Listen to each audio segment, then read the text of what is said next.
السلام علیکم۔ ہم آج پڑھنے جا رہے ہیں ایران کے معاشی حالات۔ معاشی لحاظ سے ایرانی سوسائٹی دو طبقوں میں بٹی ہوئی تھی۔ ایک طبقہ عمرہ اور رؤسا جاگیرداروں اور فوجی جنرلوں کا مراعات یافتہ طبقہ تھا اور ان کے پاس سارے ملک کی دولت سمٹ کر آ گئی تھی۔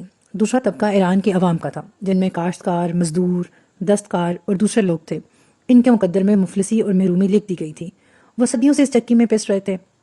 دور دور تک اس مصیبت سے رہائی پانے کی انہیں کوئی امید کی کرن نظر نہیں آ رہی تھی۔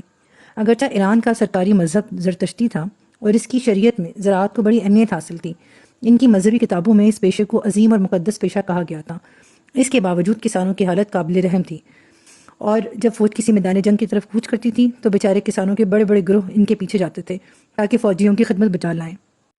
عمرہ اپنے زیر فرمان کسانوں، غلاموں اور رعایا کی زندگی اور موت کا اپنے آپ کو مالک و مختار سمجھتے تھے۔ ٹیکسوں کا سلسلہ ختم ہونے میں نہیں آتا تھا۔ نت نئے ٹیکس کاشتکاروں پر لگائے جاتے تھے جنہوں نے ان کی کمر توڑ دی تھی۔ اس لیے بہت سے کاشتکاروں نے زراعت کا پیشہ ترک کر دیا۔ اگرچہ فوج میں بھرتی ہونے سے ٹیکسوں کا بوجھ کم ہو جایا کرتا تھا، لیکن انہیں اس بے مقصد خون ریزی میں کوئی دلچسپی نہ تھی جن میں حکمران نے رعایا کو ہر وقت الجھا کے رکھا ہوا تھا۔ چنانچہ انہوں نے عبادت گاہوں اور خانقاہوں میں پناہ لینا شروع کی۔ اس سے بے روزگاری اور جرائم کے گرم بازاری میں روز بروز اضافہ ہوتا گیا۔ خسرو نیشیرواں، جو تاریخ میں نو شیرواں عادل کے نام سے مشہور ہے، اس نے ایران کے لگان کے نظام میں اصلاحات کی، لیکن ان اصلاحات سے کسانوں کی مشکلات اور عوام کا بوجھ کہاں تک کم ہوا؟ اس کے بارے میں ایک مصنف لکھتا ہے کہ خسرو نیشیرواں کی مالی اصلاحات میں بے شک رعایا کی نسبت خزانے کے مفاد کو زیادہ ملحوظ رکھا گیا تھا۔ زرتشتی مذہب میں کتے کی بڑی تعظیم کی جاتی ہے۔ اوسطاً ایک نسب میں ایک پورا باب ہے جس میں ریوڑ کے کتے کی حفاظت کے قوانین بیان کر دیے گئے ہیں، لیکن ایک کسان جو انسان ہے، اس کے حقوق کی پاسبانی کا کوئی اہتمام نہیں کیا گیا۔ اور ستم بالا یہ کہ محصول اور لگان ادا کرنے کا تقریباً سارا بوجھ اس طبقے پر لادا گیا جو پہلے ہی غربت اور افلاس، محرومی اور مجبوریوں کے سکنجے میں کسا ہوا تھا اور کرا رہا تھا۔ خسرو نوشیروان جو تاریخان کے بارے میں جو اصطلاحات تھیں، ان کے مطابق ایران کے عوام کو دو قسم کے محصول ادا کرنا پڑتے تھے۔ ایک خراج جو زمین کی پیداوار سے لیا جاتا تھا، دوسرا جزیہ، لیکن ایران کے 7 بڑے خاندان جن میں شاہی خاندان بھی شامل تھا وہ ان سب چیزوں سے مستثنیٰ تھے۔ آپ بآسانی اندازہ لگا سکتے ہیں کہ جو لوگ وسیع و عریض جاگیروں کے مالک تھے، جن کے پاس دولت کے انبار تھے اور جو بآسانی حکومت کے ٹیکسوں کو اور واجبات کو ادا کر سکتے تھے، انہیں ان ٹیکسوں کی ادائیگی سے بری الذمہ قرار دے دیا گیا تھا اور سارا بوجھ نادار اور مفلوق الحال عوام پر ڈال دیا گیا تھا۔ گورنمنٹ کی آمدنی کے بڑے بڑے ذرائع خراج اور شخصی ٹیکس تھے۔ شخصی ٹیکس کی ایک خاص رقم سالانہ مقرر ہو جاتی تھی اور جس کو محکمہ مالیات مناسب طریقہ سے ادا کنندگان پر تقسیم کر دیتا تھا۔ خراج کی وصولی اس طرح ہوتی تھی کہ زمین کی پیداوار کا حساب لگا کر ہر ضلع سے اس کی زرخیزی کے مطابق چھٹے حصے سے 1/3 تک لے لیا جاتا تھا، اور بعض اوقات ایسا ہوتا تھا کہ سال کے شروع میں آمدنی اور خرچے کا تخمینہ لگایا نہیں جا سکتا تھا۔ جیسے ہی جنگ چھڑتی تھی ویسے ہی ان غریب عوام کے اوپر ٹیکسوں کی تعداد زیادہ کر دی جاتی تھی اور ان ٹیکسوں کا نہایت کثیر حصہ عوام الناس کی فلاح و بہبود کے لیے خرچ کیا جاتا۔ نوشیروان جب تخت نشین ہوا تو اس نے بزر جمہر کو، جو کہ اس کے لڑکے کا اتالیق تھا، اپنا وزیر بنایا۔ اس نے جاگیرداروں کی فراہم کردہ غیر منظم فوج پر اعتبار کرنے کی بجائے ایک باقاعدہ فوج منظم کی جس کو جنگ کے قواعد اور ضوابط کی تعلیم دی گئی اور اس کو اس قابل بنایا گیا کہ وہ ہمہ وقت اپنے ملک کے دفاع کے لیے اور دشمن کے کسی ناگہانی حملے کو پسپا کرنے کے لیے تیار رہیں۔ اس نے شہروں کو پانی فراہم کرنے کے لیے، زرعی کھیتوں کی آبپاشی کے لیے ڈیم تعمیر کیے اور نہریں کھدوائیں۔ اس نے بہت سی بنجر زمینوں کو قابل کاشت بنایا اور ان زمینوں میں کھیتی باڑی کرنے والے کسانوں کو مویشی آلات، کشاور زری اور بیج فراہم کیے۔ اس نے پلوں اور سڑکوں کی مرمت کی اور ان کی حفاظت کا بندوبست کر کے تجارت کو بہت فروغ دیا۔ اس نے اپنی ساری طاقت اپنی رعایا اور حکومت کی خدمت کے لیے وقف کر دی۔ اس نے بچوں کو تعلیم دینے کے لیے سرکاری خزانے سے فنڈز مہیا کیے۔ یتیم اور غریب بچوں کی تعلیم و تربیت کے لیے اس نے حکومتی سطح پر اہتمام کیا۔ اس نے اپنی فیاضی اور دریا دلی سے اپنے ارد گرد فلسفیوں، طبیبوں اور علم دوست لوگوں کو ہند اور یونان کے دور دراز علاقوں سے اپنے پاس جمع کیا اور وہ ان کی محفل منعقد کرتا تھا اور عام زندگی اور حکومت کے مسائل کے بارے میں ان سے تبادلہ خیال کیا کرتا تھا۔ قسمتی کیا ہے؟ یونان کے ایک فلسفی نے اس کا جواب دیا، مفلسی اور بڑھاپے کی کمزوری۔ ایک ہندو نے جواب دیا کہ ایک بیمار جسم میں پریشان دل، اور آخر میں اس وزیر نے جواب دیا کہ کوئی شخص اپنی زندگی کے انجام کو قریب آتے ہوئے دیکھے، اس سے پیشتر کہ اس نے کوئی نیک کام کیا ہو۔ سب حاضرین کو یہ جواب بہت پسند آیا، لیکن بہت کم ایسے سلاطین تھے جو ملکی آمدنی کو رفاہ عامہ پر خرچ کرتے تھے۔ اچھا، باقاعدہ ٹیکسوں کے علاوہ رعایا سے نذرانہ لینے کا بھی دستور تھا، جس کو آئین کہتے تھے۔ اس آئین کے مطابق عید، نوروز اور مہرگان کے موقعوں پر لوگوں سے جبراً تحائف وصول کیے جاتے تھے۔ اس بے پناہ آمدنی کے باعث بادشاہوں کی زندگیاں عیش و عشرت میں گزرتی تھیں۔ تکلفات زندگی اور سامان آرائش کی وہ بہتات تھی کہ اس میں ان باریکیوں اور نکتہ سنجیدگیوں سے کام لیا جاتا تھا کہ عقل حیران رہ جاتی تھی۔ ایک مورخ لکھتا ہے کہ تاریخ میں مثال نہیں ملتی کہ کسی بادشاہ نے ان شاہان ایران کی طرح داد عیش دی ہو۔ اب مورخین لکھتے ہیں کہ فرش بہار جس پہ بیٹھ کے امراء ایران موسم خزاں میں شراب پیتے تھے، اس کی تفصیل بیان کر رہے ہیں کہ یہ 60 گز مربع تھا، یعنی کہ 1 ایکڑ زمین کو گھیرے میں لیتا تھا، اور اس کی زمین سونے کی تھی، اور جگہ جگہ پہ جواہرات موتی کی گلکاری ہوئی ہوئی تھی، اور ان کے جو درخت اور پھل تھے، درخت سونے سے بنے ہوئے تھے، اور پتے حریر کے، کلیاں سونے چاندی، اور پھل جواہرات کے بنائے گئے تھے۔ اور موسم خزاں میں تاجداران آل ساسان اس گلشن بے خزاں میں بیٹھ کر شراب پیا کرتے تھے، اور دولت کا حیرت انگیز کرشمہ نظر آتا تھا جو زمانے نے کبھی اور کہیں دیکھا ہی نہیں تھا۔ بادشاہوں کے علاوہ ان کے امراء اور رؤسا بھی داد عیش دینے میں ایک دوسرے سے بازی لے جانے کے میں کوشاں رہتے تھے۔ ایران کی اخلاقی حالت کے بارے میں ہم ذکر کرتے ہیں کہ اخلاقی لحاظ سے بھی ایرانی معاشرہ زوال اور انحطاط کی گہری پستیوں میں گر چکا تھا۔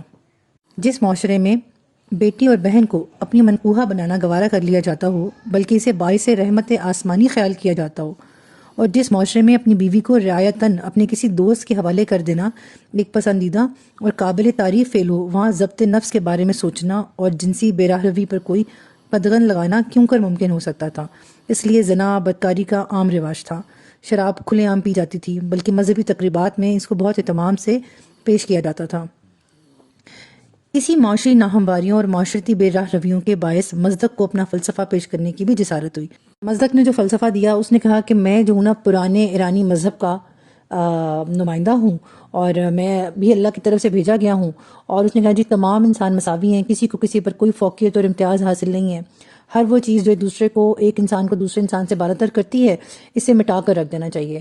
اور اس میں سب سے تلخ حقیقت یہ تھی کہ کیونکہ وہاں کے جو مظلوم تھے وہ بیچارے بہت ہی بری حالت میں تھے، ان کو یہ بڑی اچھی دعوت لگی۔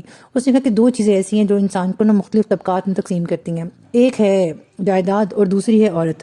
اس نے کہا کیونکہ سب انسان برابر ہیں، اس لیے کسی شخص کو کسی جائیداد پہ خصوصی ملکیت حاصل نہیں ہے، اور عورت بھی کسی ایک شخص کی منکوحہ بن کے نہیں رہ سکتی۔ اس لیے ہر کوئی ہر کسی کی جائیداد سے بھی استفادہ حاصل کر سکتا ہے، اور ہر کوئی ہر کسی کی عورت سے بھی استفادہ حاصل کر سکتا ہے۔ اس چیز نے معاشرے کو بالکل ہی گرا کے رکھ دیا تھا۔ اور اس کے علاوہ جو ایران کے مفلس عوام تھے، جو کہ امیر عمرہ کو دیکھتے تھے کہ ایسے اونچے اونچے محلات کے اندر زندگی گزار رہے ہیں، اور عیش و عشرت کے ساتھ روز رات کو جو ہے وہ شرابیں پیتے ہیں، اب جب وہ یہ اس قسم کا فلسفہ سننا شروع کیا تو انہوں نے آرام سے جو ہے نا مصدق کی دعوت قبول کر لی، اور اس کے ساتھ جنسی زندگی کی ساری پابندیاں بالائے طاق رکھ دیں۔ اور مصدق نے اپنی اس تحریک کو کامیاب بنانے کے لیے جو ان کا مین جو قربان گاہ تھی اور مین جو آتش قدر تھا، اس کے پاس اس نے ایک غار بنایا، غار سے سرنگ نکالی، اور اس سرنگ میں اس نے اپنا ایک بندہ بٹھا دیا نا، اور ایسے شو کرایا کہ جیسے وہ خدا سے باتیں کرتا ہے اس آتش قدہ میں جا کر، اور اس نے اس سے باتیں کرنا شروع کر دی، اور وہ سب معاملات جو وہ خود چاہتا تھا نا کہ لوگ مانیں، وہ اس نے سوال کرنے شروع کر دیے۔ اب لوگوں کے سامنے یہ ظاہر کرتا تھا کہ وہ اپنے معبود سے سوال کر رہا ہے، اور اس کے معبود اس کے سوالوں کا جواب دے رہا ہے۔ اب بڑے بڑے دانشور اور سربراہ اور لوگ جو تھے وہ اس کے مکر میں گرفتار ہوتے گئے، اور یہاں تک کہ جو کہ بعد کسریٰ ایران تھا وہ بھی ایک دفعہ وہاں پر آیا ہوا تھا اس قربان گاہ پر عبادت کرنے کے لیے۔ اس نے بھی جب یہ سب ڈرامہ دیکھا تو وہ بھی اتنا متاثر ہوا کہ اس نے جو ہے مصدق کی بیعت کر لی۔ اب مصدق کو جو تھا وہ اور فروغ مل گیا کہ جی اس وقت کا کسریٰ ایران ہے جو وہ اس کا پیروکار ہے۔ اب جو قباس بن فیروز کے عہد حکومت میں مصدق ظاہر ہوا تھا اور اپنی بدعتوں کا پرچار شروع کر دیا، اس نے اسے دعویٰ کیا کہ حضرت ابراہیم علیہ السلام کا ان کی شریعت کی طرف دعوت دے رہا ہے، جس طرح زرتشت نے اس کی طرف دعوت دی تھی۔ اس نے محرمات اور بری چیزوں کو حلال کر دیا، اموال، املاک، عورتوں، غلاموں اور کنیزوں میں تمام لوگوں کو مساوی حقوق دے دیے، تاکہ کسی کو کسی چیز پر فضیلت اور برتری حاصل نہ رہے، اور بہت سارے کمینہ خصلت اور رذیل لوگوں کی ایک کثیر تعداد اس کی پیروی کرنے لگی۔ جائیدادوں کو، کنیزوں کو، غلاموں کو کسی سے لیتا کسی اور کو دے دیتا، اس کو بڑا غلبہ نصیب ہوا، بڑی اس کی شان بلند ہوئی، اور یہاں تک کہ فائنلی بادشاہ بھی اس کے پیروکاروں میں شامل ہو گیا۔ پھر مصدق نے بادشاہ کو بھی ایسی اس نے اس قدر بے حیائی اور بے باکی کا ثبوت دیا کہ اس نے اس کو بولا کہ جو نوشیروان کی ماں ہے وہ آج میرے پاس رات گزارے گی۔ خیر وہ بادشاہ اس قدر بغیرتی کا شکار ہو چکا تھا اس کی باتوں میں آ کر کہ وہ تو راضی ہو گیا، لیکن جب نوشیروان کو پتہ چلا تو وہ اپنی ماں کی اس بے عزتی پر بے چین ہو گیا، اور اس نے انتہائی نیاز بندی کے ساتھ مصدق کی خدمت میں حاضر ہوا اور اس کو اس چیز سے اس نے منع کیا اور کہا کہ وہ اس مہربانی کے عوض جو کچھ اس کے پاس ہے وہ اس کے سپرد کر دے گا۔ اس کے بعد پھر مصدق نے اس بات کو ختم کر دیا۔ اس کے علاوہ مصدق نے بولا کہ حیوان کے ذبح کرنا حرام ہے، اور کہا کہ انسان اپنی خوراک کے لیے ان چیزوں پہ اکتفا کرے جو زمین اگاتی ہے یا حیوانات سے حاصل کی جا سکتی ہیں، مثلا انڈے، دودھ، گھی، پنیر وغیرہ۔ اس کی پیدا کردہ اس مصیبت نے ملک گیر وبا کی صورت اختیار کر لی اور لوگ اس کا شکار ہو گئے۔ کچھ عرصہ بعد حالت یہ ہو گئی کہ کوئی بیٹا اپنے باپ کو اور کوئی باپ اپنے بیٹے کو نہیں پہچان سکتا تھا۔ قباس کی حکومت کو جب 10 سال پورے ہو گئے تو نوبودان موبد اور جتنے بڑے علماء اور ایان مملکت کے تھے وہ سب جمع ہوئے۔ انہوں نے قباس کو تاج و تخت سے معزول کر دیا اور اس کے بھائی کو اس وقت کے لیے بادشاہ بنا دیا۔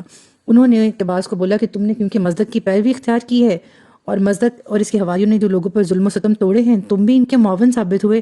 اب تمہاری نجات اس صورت میں ہے کہ تم اپنے آپ کو ہمارے حوالے کر دو، ہم تمہیں ذبح کریں گے اور آگ کے سامنے تمہاری قربانی دیں گے۔ اب کیونکہ اس نے اپنے آپ کو حوالے کرنے سے انکار کر دیا، اس لیے اس کو قید کر دیا گیا، اور اس کے مرنے کے بعد پھر نوشیروان تخت نشین ہوا اور اس نے مصدق کے اور اس کے ماننے والوں کو تحقیق کر کے یہ فتنہ ختم کر دیا، کیونکہ نوشیروان جو تھا وہ پہلے ہی اگینسٹ تھا مصدق کے۔ جب اس کی ماں والا قصہ ہوا تو وہ جیسے ہی حکومت میں آیا اس نے فوراً سے ان کے سر قلم کروا دیے، اور اس طرح سے یہ فتنہ مصدق کا ختم ہوا۔ قباس اپنے عہد حکومت میں جب مصدق کی پیروی شروع کی تھی تو اس نے اپنی مملکت کے مختلف گورنروں کو بھی اس کی پیروی کی دعوت دی۔ اس وقت ہیرا کا گورنر منظر بن ماؤسما تھا، اس کو بھی دعوت دی کہ وہ مصدق کی پیروی اختیار کرے، لیکن اس نے انکار کر دیا۔ چنانچہ بادشاہ نے منظر کو ہیرا کی گورنری سے معطل کر دیا۔ حارث بن عمرو الکندی کو بادشاہ نے جب یہ دعوت دی تو اس نے اس دعوت کو قبول کر لیا، چنانچہ قباس نے اس کو اپنے منصب پر برقرار رکھا۔ جب قباس مر گیا اور نوشیروان تخت نشین ہوا اور منظر کو جب یہ اطلاع ملی تو وہ نوشیروان کے دربار میں حاضری کے لیے پیش ہوا، اور پھر نوشیروان نے اس کو واپس اس کے عہدے پر بحال کر دیا۔ مصدق کے پیروکاروں نے لوگوں کی جو جائیدادیں اور اموال اپنے غاصبانہ قبضے میں کیے ہوئے تھے وہ ان سے لے کر نوشیروان نے لوگوں اصلی مالکوں کو واپس کر دیے۔ اس طرح یہ فتنہ جس نے اہل ایران کے اخلاق کو تہس نہس کر دیا تھا، نوشیروان کی جرت اور بصالت سے فروغ ہوا اور لوگوں کو آرام کا سانس لینا نصیب ہوا۔ اب ہم ایران کا نظام عدل و انصاف پڑھیں گے۔ یہ ہمارا ایران کے ٹاپک میں آخری موضوع ہے۔ ایران میں مجموعہ قوانین کی کوئی خاص کتاب موجود نہ تھی۔ قانونی امور میں موبدان موبد کی رائے کو فوقیت دی جاتی تھی۔ موبدان موبد کا فیصلہ سوگند سے بھی زیادہ مؤثر ہوتا اور اس کو بے خطا سمجھا جاتا تھا۔ اس میں ایسی عدالتوں کا بھی ذکر ہے جن میں مختلف درجوں کے جج مل کر بیٹھتے، قانون کی طرف سے ججوں کو گواہوں کو بلانے کے لیے مہلت ملتی تھی، مقدمے کی ساری کارروائی کے لیے ایک خاص مدت معین کی جاتی تھی، اور شک کی صورت میں ملزم کے گناہ یا بے گناہی کو بطریق امتحان ثابت کیا جاتا تھا۔ وہ امتحان 2 طرح کا ہوتا تھا، ایک کو گرم امتحان اور دوسرے کو سرد امتحان کہتے تھے۔ گرم امتحان کی صورت میں ملزم کو آگ میں سے گزرنے کے لیے کہا جاتا تھا، اور جب ایک شخص حلف اٹھاتا تھا تو اسے گندھک ملا پانی پینے کو دیا جاتا تھا۔ قانون میں 3 قسم کے افعال کو جرم قرار دیا گیا تھا۔ وہ جرم سب سے پہلے وہ جرم جو خدا کے خلاف ہو، یعنی جب کہ ایک شخص مذہب سے برگزشتہ ہو جائے یا عقائد میں بدعت پیدا کرے۔ نمبر 2 وہ جرم جو بادشاہ کے خلاف ہو، جب کہ ایک شخص بغاوت یا غداری کرے یا لڑائی میں میدان جنگ سے بھاگ نکلے۔ اور تیسرے درجے کے جرم تھے وہ جرم جو آپس میں ایک دوسرے کے خلاف ہوں۔ پہلی اور دوسری قسم کے جرائم کی جو سزا تھی وہ سزائے موت تھی، اور جو تیسرے درجے کے جرائم تھے ان کے لیے یہ آپس میں عدالت بٹھاتے تھے۔ بعض صورتوں میں جسمانی عقوبت اور بعض میں موت ہوتی تھی۔ بعض سزائیں بہت ظالمانہ اور نہایت قابل نفرت تھیں، جیسے کہ ایک شخص کے جرم کے بدلے میں اس کے تمام رشتہ داروں کو قتل کر دیا جاتا تھا، اور بعض اوقات مجرموں کو خاص طور پہ ناگوار جگہوں میں بند کیا جاتا تھا، اور حسب جرم اس کی جگہ میں موذی جانور چھوڑ دیے جاتے تھے۔ بعض اوقات تاریک کنووں میں بند کر دیا جاتا تھا، کنووں میں، اور ان میں چوہے چھوڑ دیے جاتے تھے، اور قیدیوں کے ہاتھ پاؤں باندھ دیے جاتے تھے تاکہ وہ ان سے اپنے آپ کو بچا نہ سکیں، اور یہ جانور بھوک کے مارے ایک طویل اور ظالمانہ عذاب کے ساتھ ان کو کاٹ کاٹ کر کھاتے رہتے تھے۔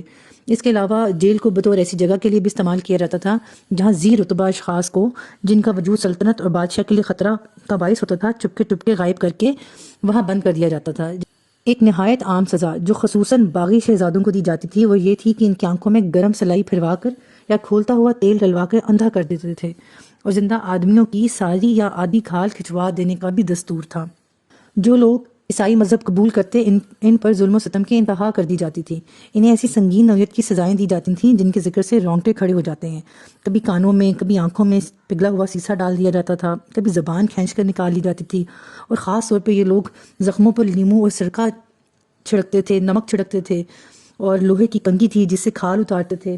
اور جب سب سے زیادہ دہشت ناک عذاب وہ تھا جس کا نام 9 موتیں تھیں. اس میں جلاد جسم کے مختلف حصے باری باری کاٹتا تھا. غرض یہ کہ سزاؤں کا معیار انسانیت سے گرا ہوا تھا.